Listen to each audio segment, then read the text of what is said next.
books for sale.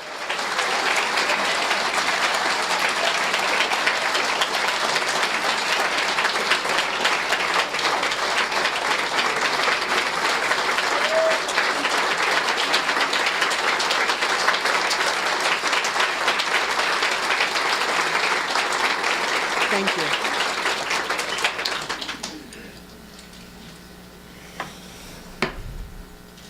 First, I want to thank you for having the courage to come and hear me speak. It's a big deal. Look to your left and look to your right. These are the soldiers in the war for freedom. I do not overstate it. When the jihadis flew the planes into the building with those lawyers and stockbrokers and waiters, waitresses wearing a uniform, were they our soldiers? Were they our fighters? Yes. And so are you. That is this war. I'm not interested in what happened 100 years ago. I'm not interested in how this war went down or that war went down. Every war is different. And so I want to thank Tom Tancredo. What a treasure you have in that man.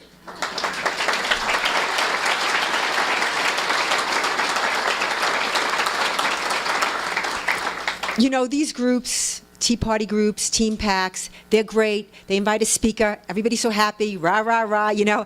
It's like you invite Geller. It's like a Geller, you know. It's fraught with peril. And most people back down. After Garland, 25 speaking engagements were canceled. Everything was canceled. A complete, darkness over the country. But I will tell you, for the first time in months, I'm hopeful. I'll get to that. But before that, I must thank Tom Tancredo. I must thank law enforcement of Glendale and Denver. Oh my God.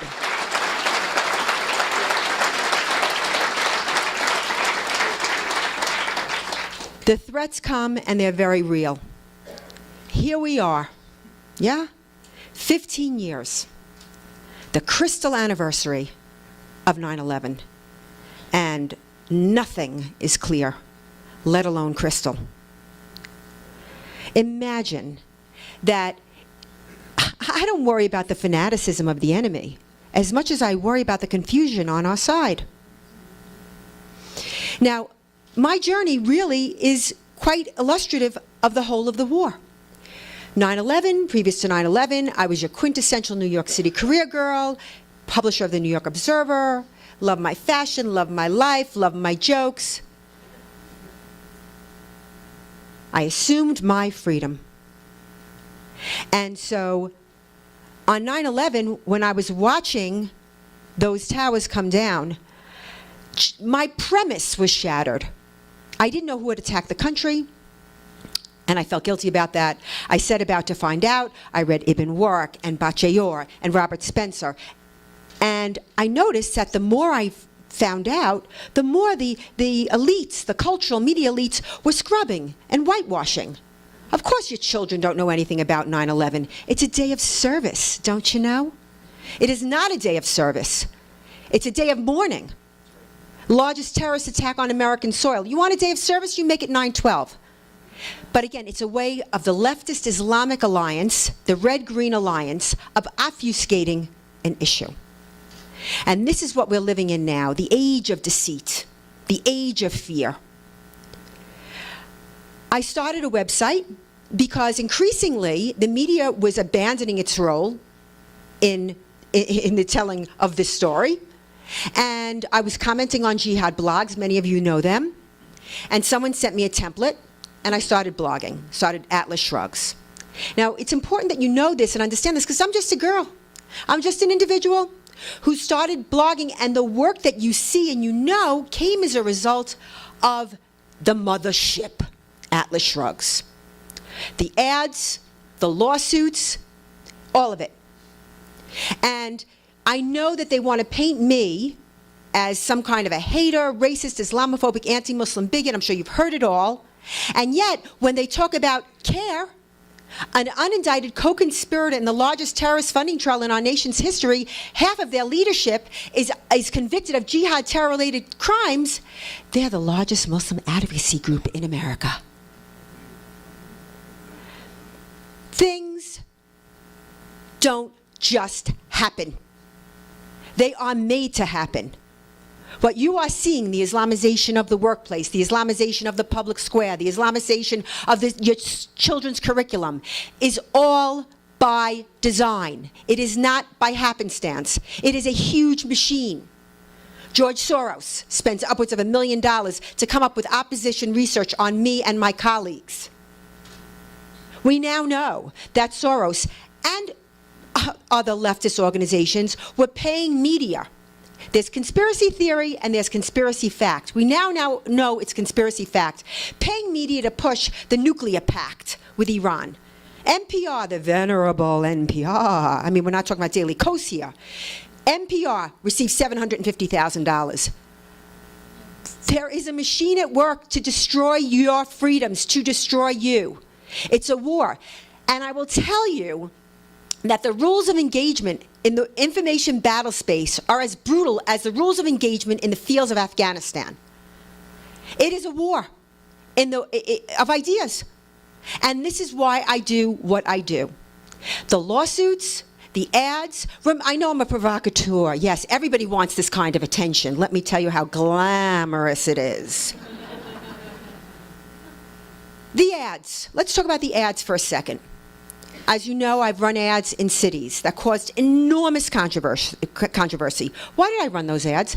Because I was responding to disgusting, libelous, pro-jihad or anti-Israel ads that needed a response. This is not rocket science.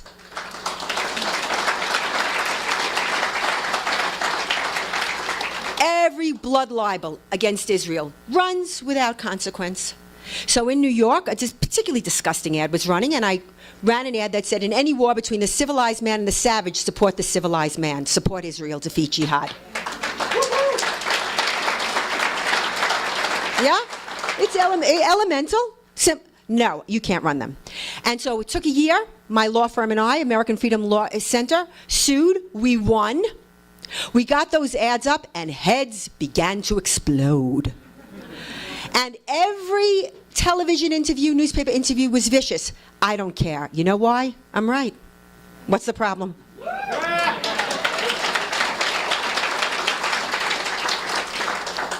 I mean, the best is Erin Burnett. Watch the one with me and Erin Burnett when she's saying that, well, you know, that word is savage. It's very offensive word. I said to her, well, did you see the beheading video of Daniel Pearl? Was that savage? Well, I don't know if I would call it. As soon as she couldn't say, and if you've seen that, I had never seen a beheading video, and I never saw one after that. I only had to see that one to understand the enemy. Because, you know, beheading, I think you're taking a big sword, a chrap, the one chop of the head. Oh, no. Oh, no. This takes forever with a dull knife. It's unbelievable and gruesome. Savage. So the ads went up, and it caused a huge kerfuffle, but I loved it because it was a teachable moment. And this is what has happened across the country. Ads, as you know, Peter alluded to one ad I created. CARE, the Hamas group, created an ad to rebrand jihad. They came up with a series of ads like this. My jihad is getting up in the morning. My jihad is going to the gym every day. My jihad is making friends. So I took prominent Muslims and I ran their actual quotes. That's it. Well, let me tell you something. Had to sue in 3 different cities. San Francisco, I ran, because it's the gay capital of America, Mecca, gay Mecca of America. I ran Sheikh Qaradawi, leader of the Muslim world. I ran the president of Iran. And wait, check it out. The Human Rights Council and the City Council of San Francisco came out against me in the first resolution of its kind. This is how nuts, absurd the age we are living in, the age of fear and the age of absurdity. Now let me tell you the upshot in all this. The upshot in all this is every time I win and my ads go up, The truth is so painful because we're living in an era of such a lie. They then ban political ads. New York City, in their 100-year history, has never banned ads. All political ads were banned. The Geller banned.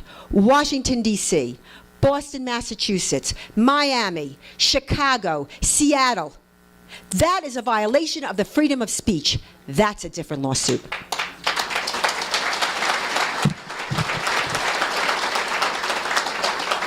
Here in Denver, they're too cute by half.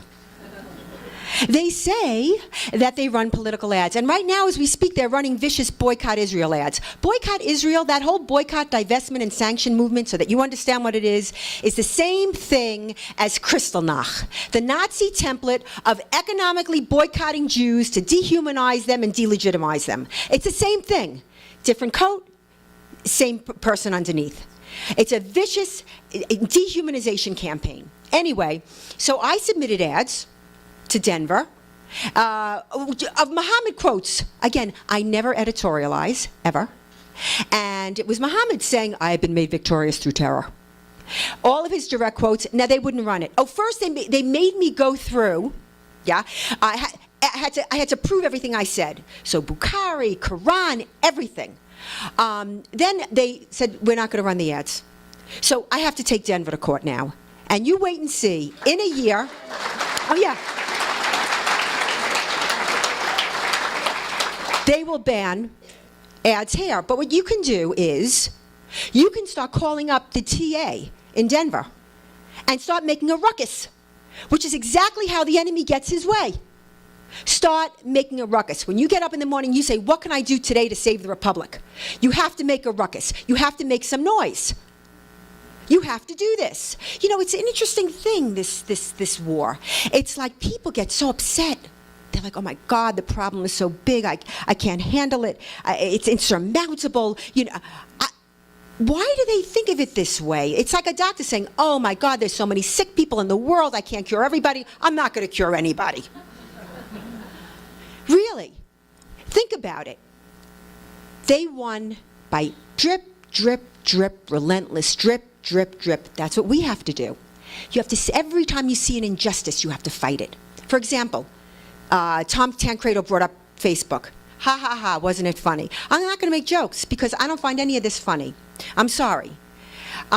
He put up a picture and he was banned. He was blocked for 2 weeks, 2 months, right? Now, I will tell you that this has happened to me 3 hours after the Orlando shooting, where I named the jihadist. They not only took me down, they took my Stop Islamization of America page down with 75,000 members. Now, I make a stink, because on Facebook, my page alone has 500,000 followers. So I get on there, on my pulpit and on Twitter, and my people, shoulder to shoulder, blast it out. And so now it became a big story. Daily Mail did it, Israel National News did it, Russian TV, I mean, across the world, and they reinstated me. But what about you? What are you going to do? Which is why we're suing Loretta Lynch.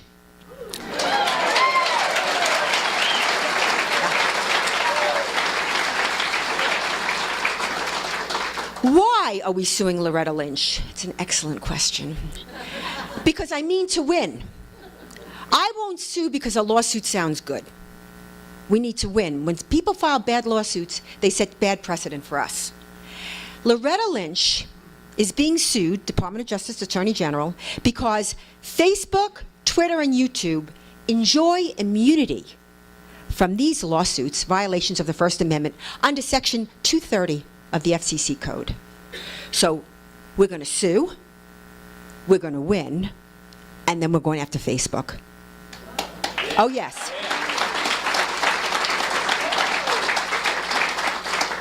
You mark my words, I'm going to win.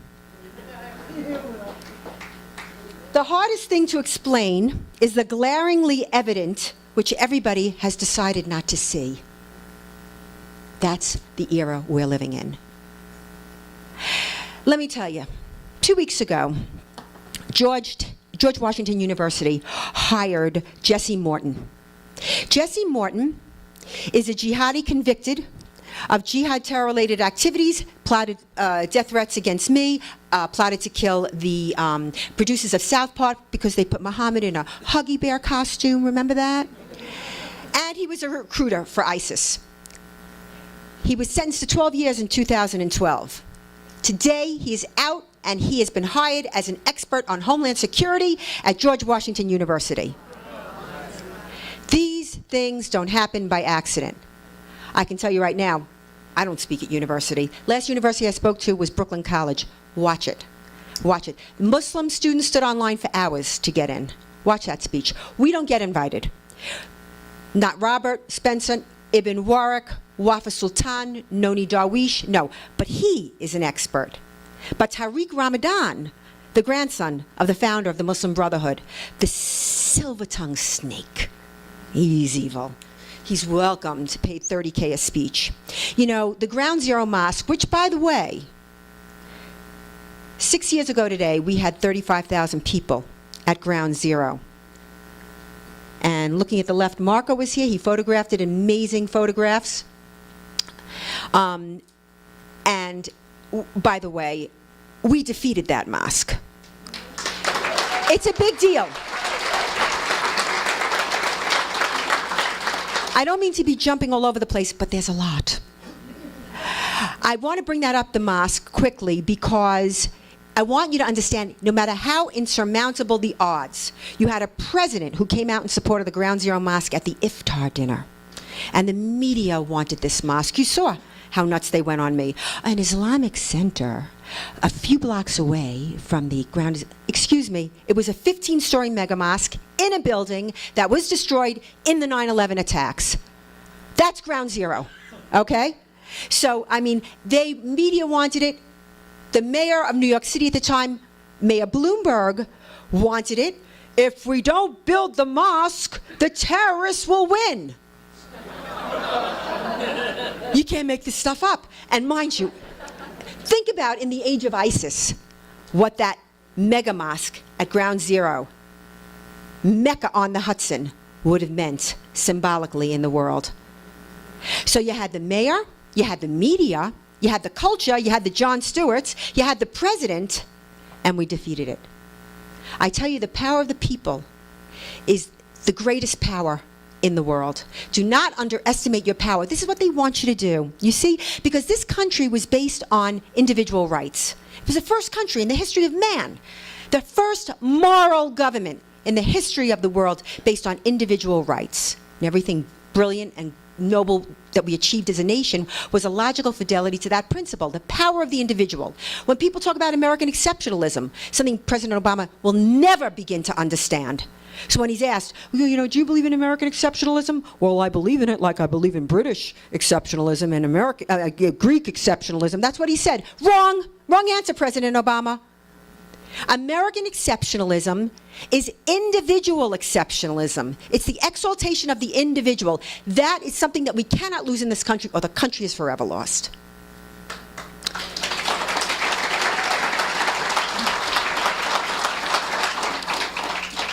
So what got me to Ground Zero? What got me to Ground Zero was the Ground Zero mosque imam, who was feted all over the world. All over the world. The State Department sent him on these junkets for hundreds of thousands of dollars. He was paid $30K a speech to speak at the Ivy League on a tour. This is what he said about 9/11. He said, 9/11 was a watershed. It was a major force in catalyzing the attention towards the issue of Islam and its presence in the West. And he's absolutely right. That's exactly what it did. Who here thought about Islam before 9/11? The great pity is, okay, we got a hand. We should go stop showing off, okay? You get my point, okay? You get my point. Nobody cares about Islam as a religion. Nobody. Nobody in this room cares about Islam as a religion. We don't care if you worship a stone. Just don't stone us with it. Unlike canon law, which pertains only to Christians, and Jewish law, which pertains only to Jews, Sharia law, Islamic law, asserts its authority over non-Muslims, which is why you see the wholesale slaughter of Christians in Iraq and Syria, of Coptic Christians in Egypt, and Christians in Libya, Jews in Israel, religious minorities, secular Muslims, poets in Bangladesh. And when they tell you that it's only a couple of extremists, make sure you hold up pictures of the hundreds of thousands of Muslims who marched for the death of bloggers, of poets, and of free thinkers under the Sharia in Bangladesh, okay? That's not a small fraction. A small fraction could not be causing the kind of chaos and tumult in the world that we are seeing now. It is just not possible. Moderates will not save us. Why? Why won't moderates save us? Because moderates do not have a theological leg to stand on. That's why. There is nothing. It is not like Jewish law. It is not like the Bible. It is not like the New Testament.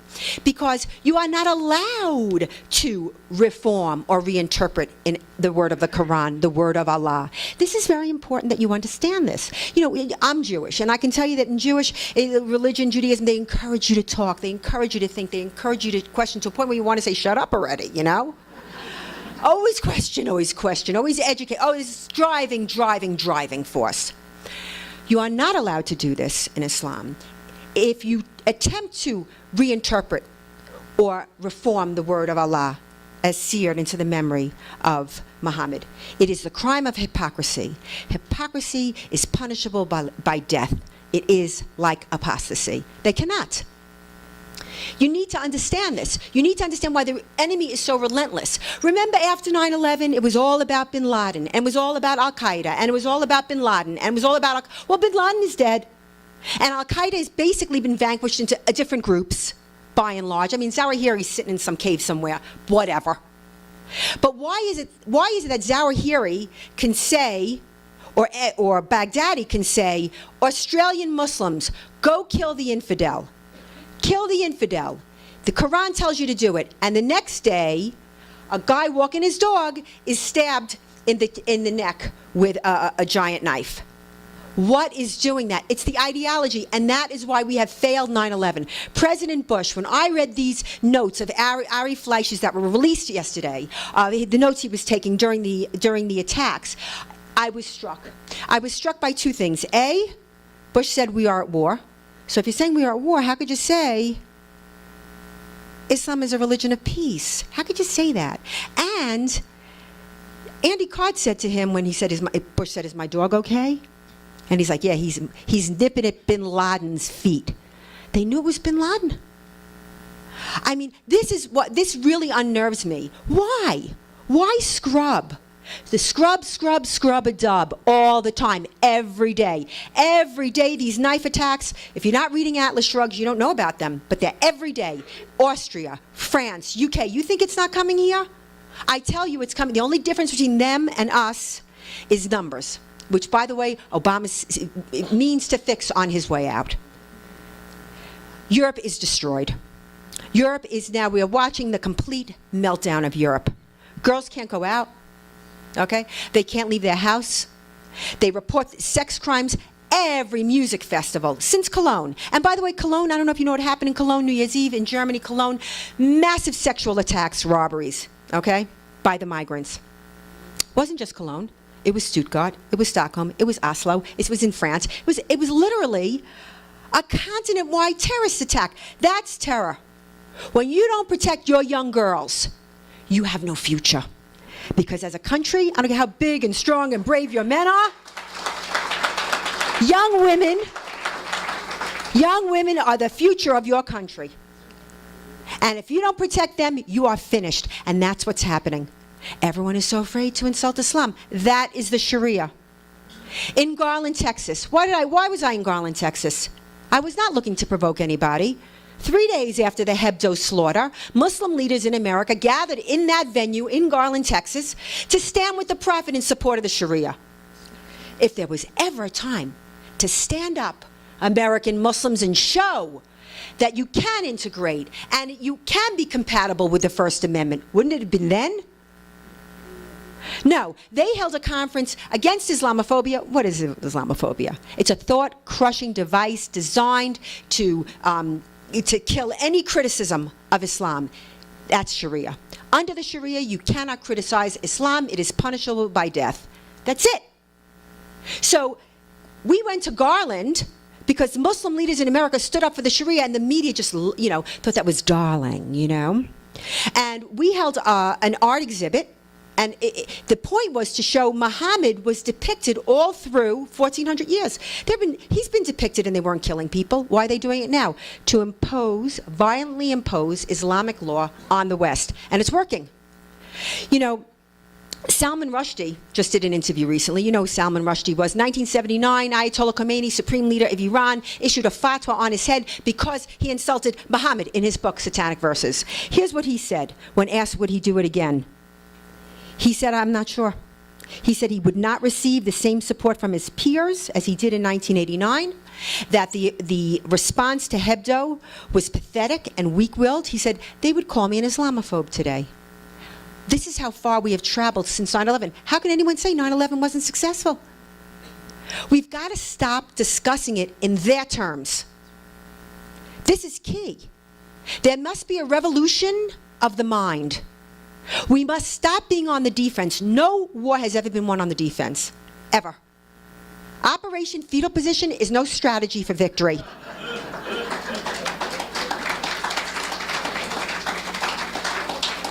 So I run those ads. I love those ads. Love them. I had Hitler on the bus, commiserating with the leader of the Muslim world. Oh, people didn't like that. You put Hitler on a bus? You can't put Hitler on a bus. I said, why? We defeated him. What's the problem? He's a fact of history. What's the problem? They didn't really like the Mufti. That's who they didn't like on the bus. Because the Nazis paid. You could say what you want. The Germans have paid for what they did. I don't see the Muslim world paying for what they did. They had a large role. The Mufti al-Husseini, the leader of the Muslim world, raised Muslim armies for Hitler in Bosnia. He was responsible for the death of 400,000 Jewish women and children. He was building a death camp on the blueprints of Auschwitz in Nablus. I mean, and they let him escape. The French let him escape. He wished he was a bigger player. But my God, they were just in the desert with rocks and stones. You know, I mean, they were riding Hitler's coattails. But people don't know this. And while the interviews were very hostile, I got to say these things that people didn't know. That there were Palestinian Muslims and there were Palestinian Jews before the establishment of Israel in 48, and the Palestinian Muslims were slaughtering the Palestinian Jews. That the leader of the Muslim world was conducting pogroms, and where did the leader of the Muslim world, al-Husseini, cut his teeth? In the Armenian Holocaust. And we're still debating that one. We're so afraid of Turkey that we will not, I mean, what happened to us? We're supposed to be the force for good. We were the moral light in the world. And that is why you see the world spinning out of control. Which will take me a little bit to the election, if you don't mind.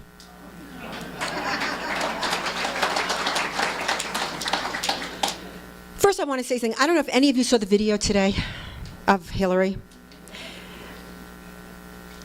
That woman is very sick.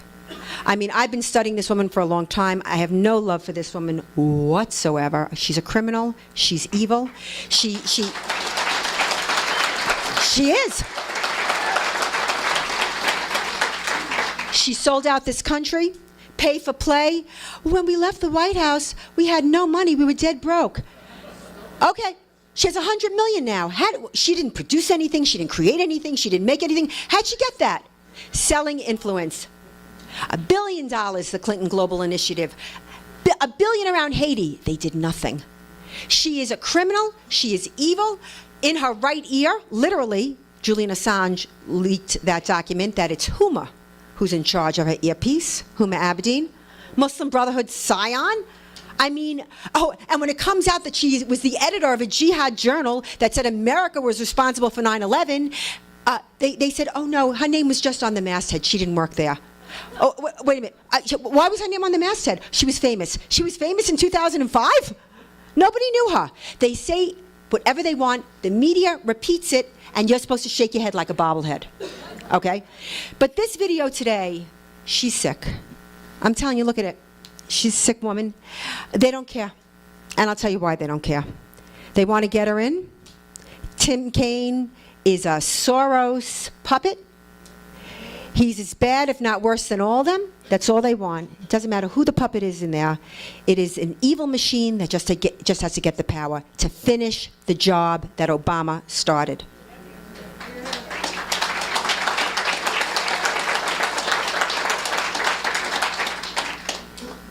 As for Trump, yes, he was vicious. He was vicious after Garland came after me, said I was an obnoxious blowhard. I wonder if he was looking in the mirror. He said that I was a terrible messenger, that I was taunting Muslims, and all this. I want to say a couple things. I was for Cruz. I loved Cruz, okay? I did. I think he's a great man. He didn't make it. What are we talking about? He didn't make it. And I know why he didn't make it. He didn't make it because in this fight, you need an ankle biter who gives it as good as he gets it.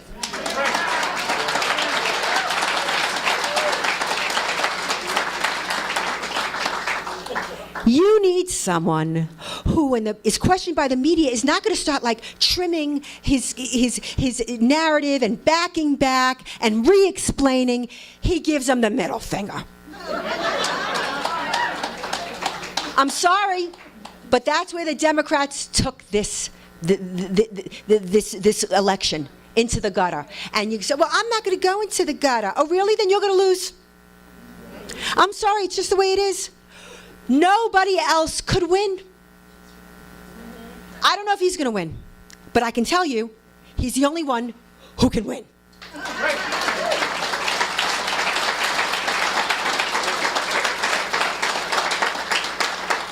I did not support him at first because I said, if you don't understand the First Amendment, you cannot be President of the United States. But I do not believe that Trump would make those remarks today. I think he's learned a lot. I know some of the people that are advising him, they're very good people. And I'm saying this. Did he apologize? No. Does he ever apologize? It's sort of what I like about him. We're always apologizing. You ever notice that? Apologize. Apologize. You have to apologize to CARE, and you have to apologize to this one, and you got to apologize to that one. You got always apologizing. Please. Stop apologizing. Just stop. When they say, why won't you apologize, say, I can't apologize. Pamela told me I'm not allowed. A victory for Trump may not be a victory for conservatives, but a defeat for Trump is a defeat for us all.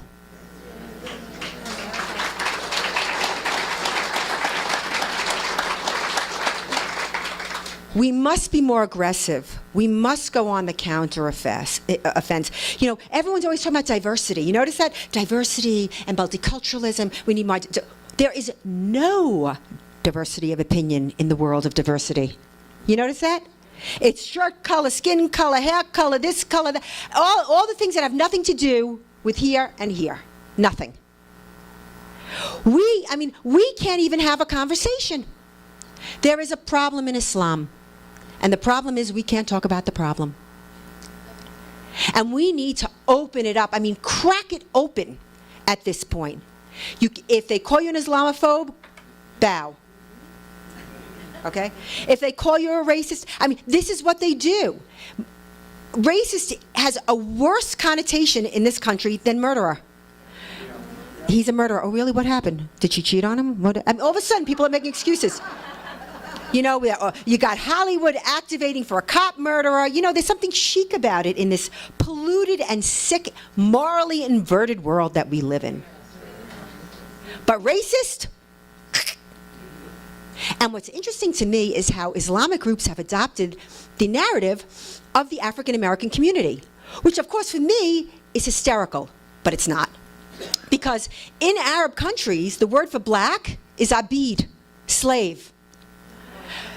The modern day slavery in this world is in Muslim countries. Mauritania, 20% of the population of Mauritania is blacks enslaved by Muslims. Reverend Sharpton, call your office. No one ever talks about it. They're talking about, 200 years ago about slavery in America. Excuse me, but 650,000 Americans lost their lives writing that wrong. Shut up already.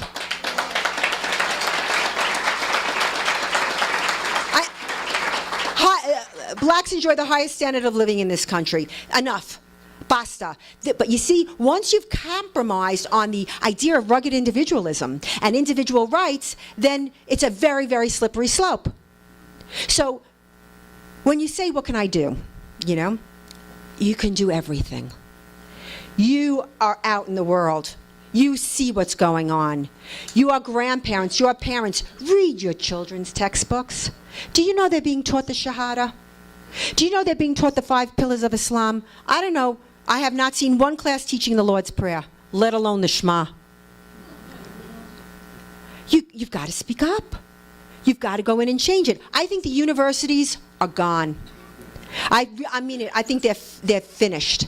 I don't know how that can possibly be repaired. But if your kid or grandchild doesn't want to be a doctor or a lawyer or a particular vocation, don't burn through your money to turn them over and become one of the invasion of the body snatchers.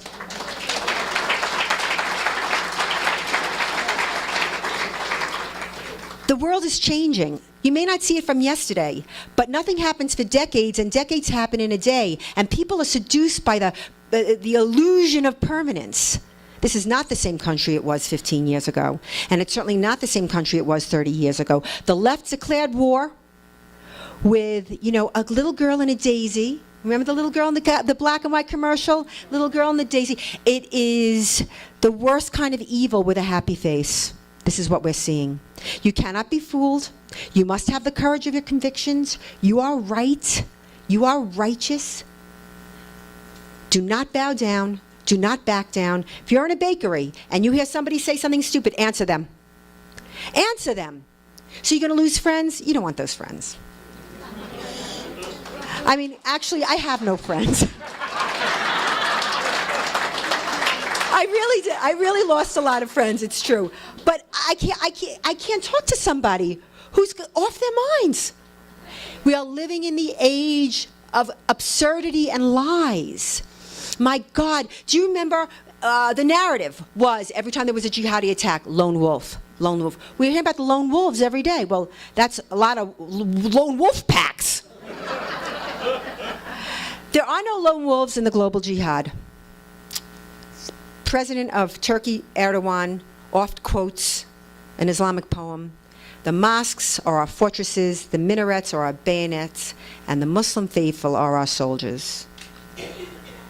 There are no lone wolves. They are all Muslim soldiers, and their playbook is the Quran, and there are 1,400 years of jihadi wars, land appropriations, cultural annihilations, and enslavements. 300 million victims that no one ever talks about. And I will not be a party to that. Dangerous what I do? I say it's more dangerous not to do it. People are afraid. I say it's more fearful to be afraid. Look what's at stake. Everything. You won't like what comes after America.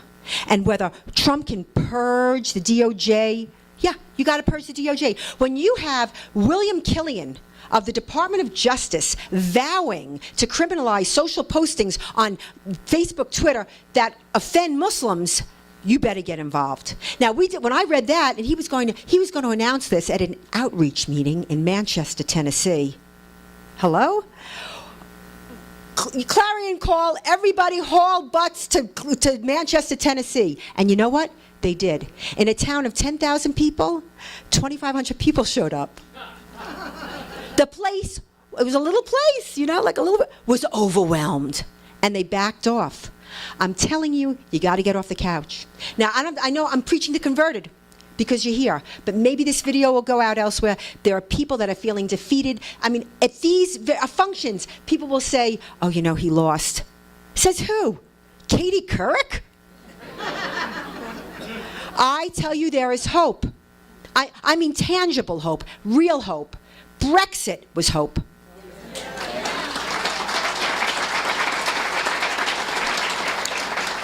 They said it would be defeated, remember?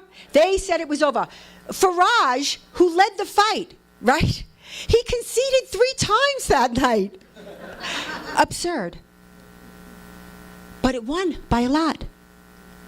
I predict my friend and colleague, Geert Wilders, will be prime minister. Yeah. I see that. Wait a minute. What about Angela Merkel? This election last weekend lost overwhelmingly in her number one district, her hometown. I'm telling you, there is, as I said, there is never in my lifetime, never so much a difference between the zeitgeist and the reality. What they want you, the ideas of the day, the opinions of the day, what they want you to think, and what people are actually thinking. Be unafraid. You see something, you see an ad. Let's say you see an ad. Write me. What do you want to do? I'll help you do it. I'll help you do it. You got something wrong in your school system? Somebody at work, you got fired because you said something wrong? You must start fighting back. And you have right on your side. This is what's so magnificent. You must start fighting that. We see the mosquing of the workplace. I mean, I'm talking a long time. If you start to nod out, let me know, because there's so much. Because there's so much. The mosquing of the workplace. We see it.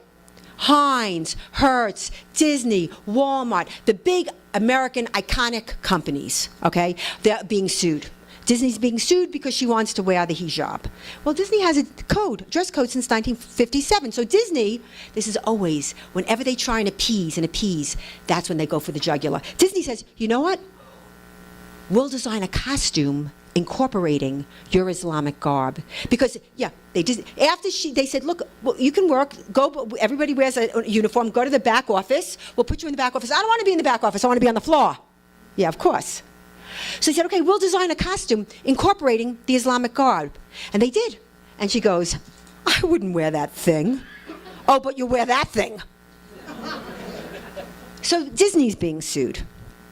Walmart, Target sued because the cashiers would not handle meat that was haram, that was not halal. If you're not going to handle meat that's not halal, why get a job at Target or Walmart? Go to the halal butcher.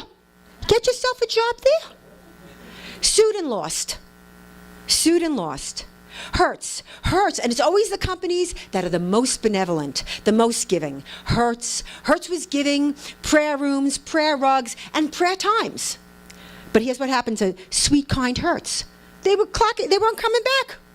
They were going out for prayer and they weren't coming back. Now Hertz says, well, you gotta come back. You gotta clock in. That's how we'll know you're coming back. We're not clocking in. You have to clock in or we'll suspend you. They wouldn't clock in, they were suspended, and now they're being sued. And this administration, and I can show you the Clinton administration, okay, will rule in their favor. It's what they do. Benghazi, we're being attacked on 9/11, and the President of the United States blames the First Amendment, blames a video that had 40 views. This is what incited the world. The first political prisoner of the Sharia in this country was the filmmaker, Nabula, who was imprisoned. And it was, and I don't want to even say this, and it wasn't even the video, because even if it was, this is the country of the First Amendment. You stand up for it.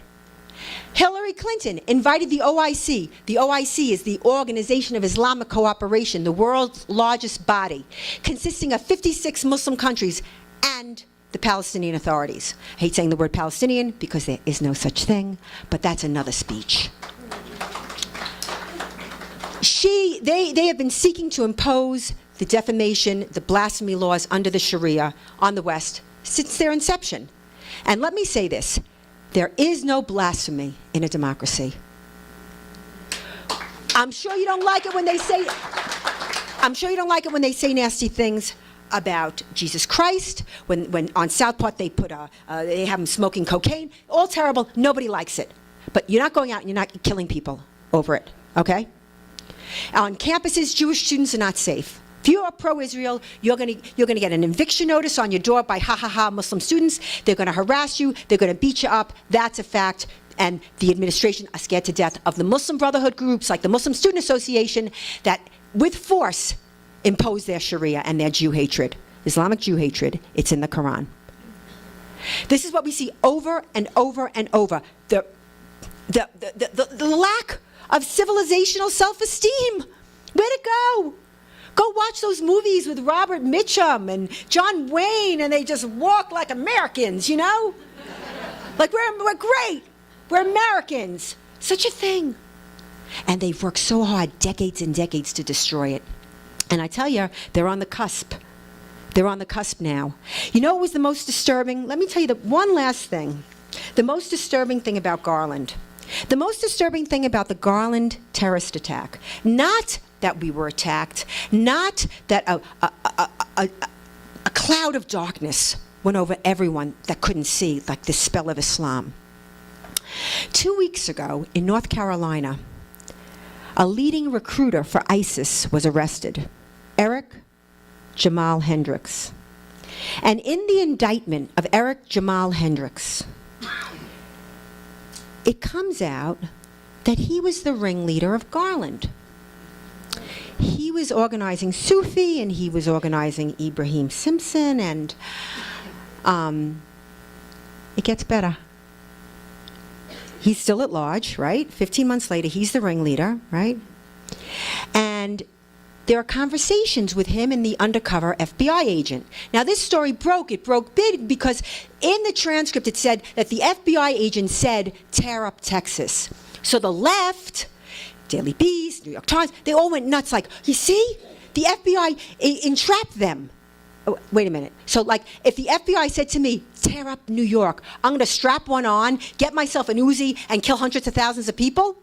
I mean, it's just, the idea of this entrapment is so absurd on its face. Could anyone get you to kill hundreds of people with a go in to a Christmas party in San Bernardino and slay everybody, and then when they're laying there laughing and shooting them, continuing to shoot them, they never tell you about the gruesomeness of the attack. They never tell you about what happened to Colleen Hufford, who was, slaughtered, beheaded by her co-worker.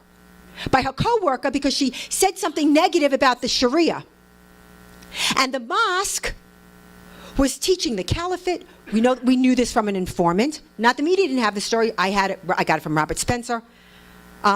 Teaching the caliphate, teaching hatred of the U.S., teaching. And what did Obama do? He sent that mosque a letter of commendation 3 days later. Every one of these attacks has a mosque behind it. Every single one. 80% of the mosques in this country are funded by the Saudi. 80% of the mosques in this country, according to 4 separate surveys over the past 13 years, are teaching, preaching, advancing jihad. But back to Garland. So he's telling him to tear up Texas. This undercover agent, you with me, comes to Garland. He's in my event, like with you right now. He's in my event. He can't have a gun because we didn't allow any guns in the event, which is why the 2 jihadis stormed the building with their AK-47s. Eric Jamal Hendricks is asking the FBI agent who's in my event covertly, how many people are there? Is the FBI there? How many law enforcement is there? I don't know what he responded because that wasn't in the indictment. What I found really upsetting and disturbing, not that he was there, I don't mind, not that he colluded in the attack. Donnie Brasco, you got to get in with them to expose them. I get all that. What bothered me is that the FBI didn't have anybody there. What did the FBI hope to happen when the shooting started? What did they think was going to happen?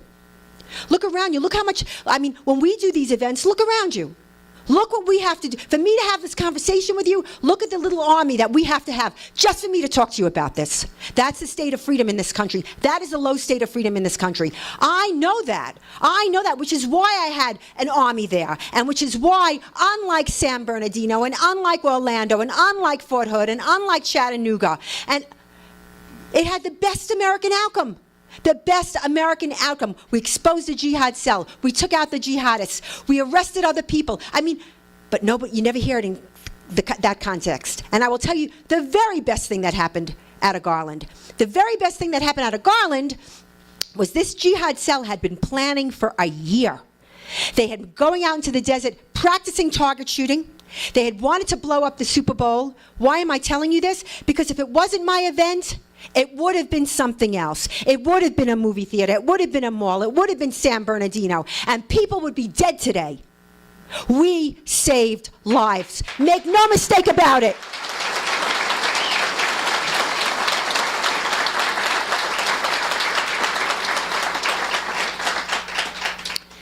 Victory is not won in miles. It is won in inches. There's not going to be one big moment, but I believe there's going to be a tipping point. You win a little now, you hold your ground, and later you win a little more. That's what I do. And I hope that you'll join me in doing the same thing. Thank you very, very much.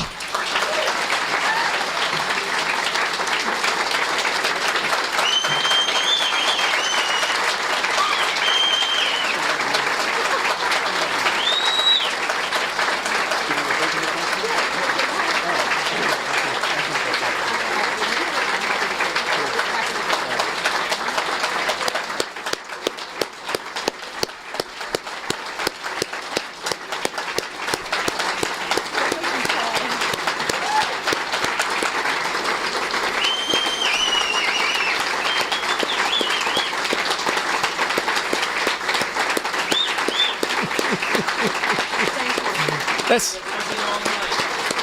yeah. This is, we went to see Phantom the other night. This is more applause than it got. And well worth it, by the way, I'm telling you. Well, hang on for a second, because she will take a few questions. We won't go too long, because she will also be signing books right back there, and I hope that you will take advantage of that opportunity. And since there are quite a few folks here, I don't want to keep everybody here all night, but we will spend next maybe 5 or 10 minutes at the most just taking questions, and then we'll go to a book signing, all right? So, let's see. Go ahead, ma'am. On Hannity, he often does this Orca, is it? It's supposed to be this calm, pleasant. He talks a good talk, but I'm guessing he's totally fake. Listen, the thing is that, the thing is that we are surrounded by trimmers. You know what a trimmer is? It's someone who trims the narrative to make it more palpable, to make it, and so there is that element of not being completely forthright for fear of not being, you might lose the Hannity gig. I haven't been on Hannity in a while. You might, people want to be in the mainstream. They don't want to lose the gig, and so they'll trim the narrative. And I think that that's a huge mistake, because it's a lie. It's a lie. Like now, this it's mental illness. Sudden mental illness syndrome, when they're screaming Allahu Akbar. You can't make this stuff up. And so, look, I don't think you're going to get any kind of real story off the television. I'm sorry. You have to choose who edits your news. Of course, I believe, based on my 15 years, I was going to say 1,500 years, it feels like that, right? My website, I update it 15 times a day. I stand on my reputation. I stand on everything I ever reported. People say, oh, I post the truth. That's what you need to do. You need to torment the enemy with the truth. I know I do. Tell them how to get their website. Oh, yeah. PamelaGeller.com or AtlasShrugs.com. Also, get on Facebook. And when you get blocked or something like that happens, take a screenshot, send it to me, because we're going to need it for the big case. I have hundreds, I have thousands, even so. Get on Facebook, share, share, share. It is organic media. It is the only real media, the sharing, okay? People share what they want. They don't have to share what Scott Pelley tells them to. You need to get on these social networks, and that's every single day you have to share articles. I don't care if it's mine. You have to get the news out. You are a one-man media organization, and you must impact your sphere of influence. There's no excuse. It's the least you can do. And you will love her site. I'm not kidding you. You will get every single day. You will get a message from her listing all of the things that had happened around the world in that last 24 hours. You can't believe. You sign up, and it's free. Yeah, sign up. But you will love it. Okay. And I've never sold a name, ever. Not once. Sir, as loud as you can. One of the things you left out was Hillary called half of the Republicans deplorables, and one of the definitions of deplorables is Islamophobes. Yes. So, according to the Democratic Party, or at least Hillary, which they all agree, I know that,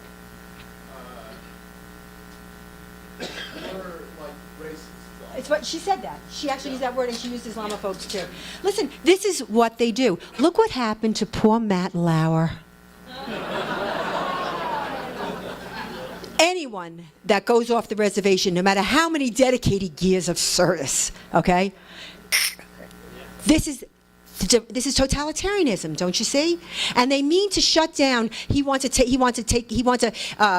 Obama in October means to turn over the internet to the UN. You know what that's about. We have to fight that. There are so many fights when the man says there's something you left out. Let me tell you something, mister. I left out a lot.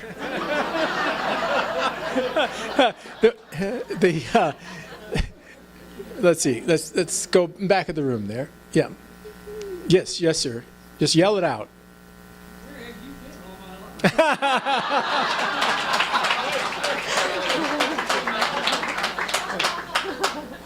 Thank you very much. My question is this. You're Jewish. I am. Why, I asked the Jewish friend this, and he gave me an answer. I don't think you have to say. Why do so many Jewish organizations in the Jewish community support this democratic platform? I don't support them. Yeah. Baffles my never again. Okay, it's a good question. First of all, I just want to say, across all religions, I mean, you got a pope. I don't want to go there, okay? Just saying. I mean, you got some churches with their outreach and their nonsense and their, I mean, my point is, it's really across the board. But what I will tell you about the leftist Jews that you're referring to is I can tell you this. A, they worship at the church of human secularism. They are by and large godless. The religious Jews are all with me. Also, let's look to the Bible. Yeah, it's true. The religious Jews are all with me. Yes, there's no question about it. Let's look to the Bible. Two very quick stories. So Moses went up to get the tablets. You remember that, right? Okay, went up, and down in the valley, they're commanding, they're making a golden calf. Well, those were Democrats.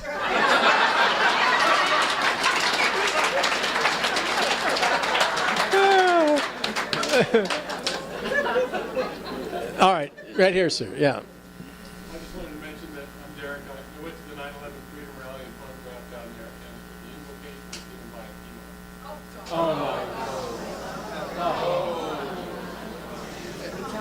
female. Y'all heard that? He went down to the 9/11 celebration in Denver before he came out here and was photographing. The invocation was given by an imam. This is what I'm trying to tell you. We don't care about the religion, okay? Islam is a complete system. It's legal, dietary, political, social, it's everything. In military, it's everything. This is what we're concerned with. We're not concerned with the religious aspect. I said, you know, I don't care if you worship a stone. Don't stone me with it. I care about the political aspect. I care about the legal aspect. And all of this hate speech, it is Sharia.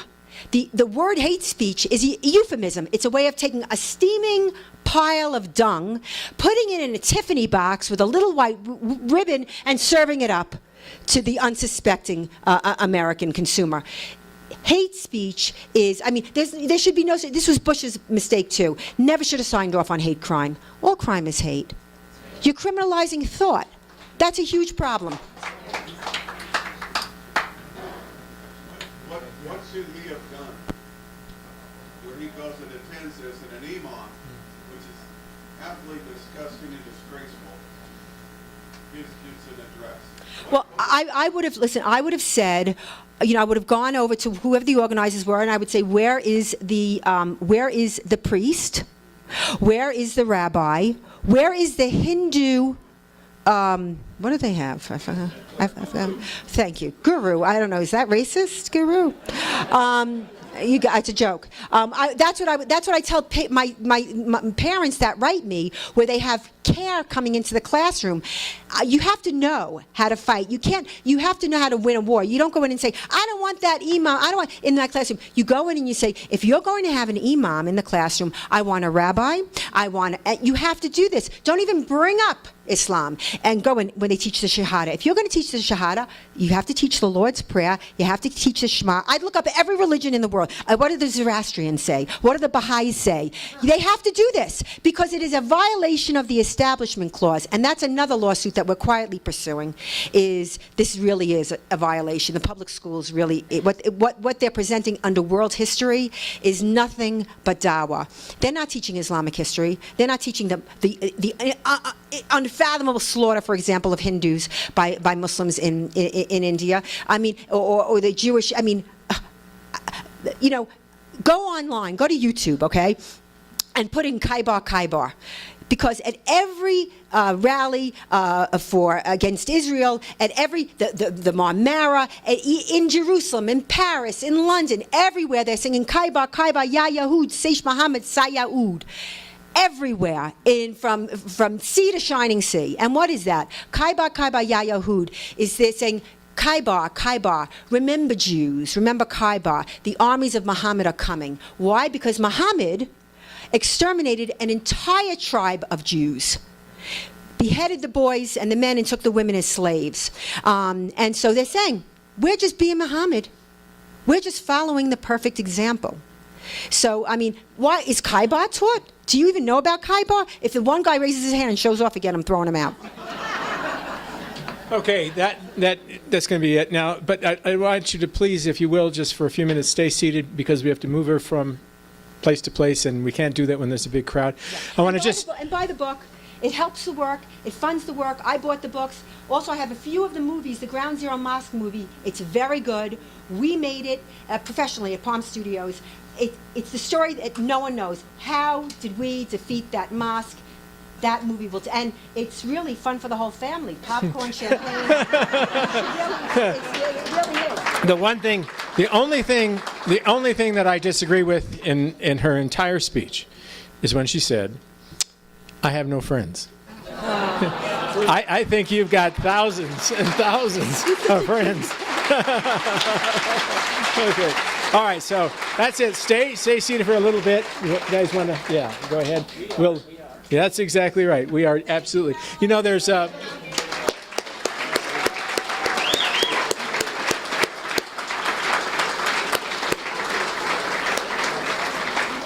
Mike, you want to come here? We're gonna do going at this. We are not. We have moved the book signing out to the lobby. Oh, okay. So feel free to just file out this direction, the way Pamela just came in, through the main doors that you came in. We will have Kathy, who is in the back right corner, waving envelopes. One of the things that will really help, and Tom Come here. Tom hates this. Get over here. Right. All right. Okay. All right. I think you're going to say the right. Okay. Tom has started Team America PAC exactly to carry this message forward. It's critical that small donations, which go a long way with Tom, will make a difference around the country, fighting on every level. There are envelopes here. They are political contributions. They do need your information filled out. If you can contribute a $10 bill, it will add up to a lot. And we would really appreciate that. Tom has a dog to feed and other important things. I mean, I'm not sure what. Yeah. So Kathy will have envelopes. She is going to go over to the location right here. I'm putting her over there where she can be in your way as you walk out. Looks like Vanna. Yep, she really does, except cuter. So book signings here. Anybody who wants to talk with Tom, get his picture, etc., he's available. Thank you all. Yeah, and one last thing, what comes to mind is that when Pam's talking about what to say to people, how to deal with this issue with your friends, your relatives, just remember this. They have taken over the language, and we have to sort of take that back. And one of the things it's imperative, I think, and it can easily be done because you're going to be in conversations about this all the time. And somebody's going to say the word terrorist or the war on terror or something like that. You must correct them every single time. Terror is a tactic. It is not the thing with which you are at war. It is a thing that your enemy uses. It's a tactic. You can't go to war against a tactic. It makes it too amorphous, and that's exactly why they do it. You must always correct them when they say that. And you say, no, it's not terror or a terrorist that it is radical Islam. That's the terrorist. That's the terror, right? So that's something everybody can do. It's a simple process. You're going to be, this will happen over and over again. You will hear it, you will see it, and just use that. Just do that one little thing. It's a good start. And I want to thank you. I really and truly do. I want to thank you from the bottom of my heart for being here today.